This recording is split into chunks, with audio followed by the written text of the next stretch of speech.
Passive ஃபார்ம்ல மாத்தும் பொழுது இங்கிலீஷ்க்கு பக்கத்துல ஒரு தேர்ட் ஃபார்ம் சிங்குலர் இருக்கும் பொழுது இடையில ஒரு ஹெல்பிங் verb யூஸ் பண்ணியே ஆகணும். So English was that. இந்த டாட் என்ன ஃபார்ம்ல இருக்கு? எந்த verb form?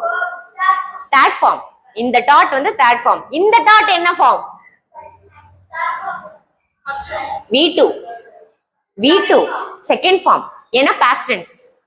present, past, past participle.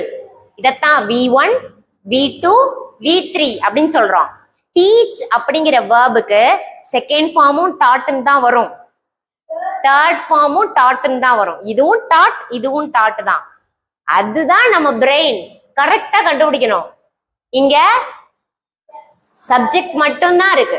சப்ஜெக்டுக்கு பக்கத்துல ஒரு verb வருது அப்படின்னா இது V2. ஒரு ஹெல்பிங் verb பக்கத்துல வருதுனாலே அது V3. V3 தனியா வரவே வராது. இது ஒரு பெரிய ரூல். பாஸ்ட் பார்ட்டிசிபிள் அப்படிங்கிற verb ஃபார்ம் சிங்கிளா வரவே வராது. அது சரியான பயந்தாகுழி. அதுக்கு ஒரு சப்போர்ட்டர் அது தேடிட்டே இருக்கும். ஒரு ஹெல்பிங் verb இல்லாம அது எப்படி வரவே வராது. அதுதான் V3. V2 அப்படி கிடையாது. V1ம் V2ம் சிங்கிளா வரும்.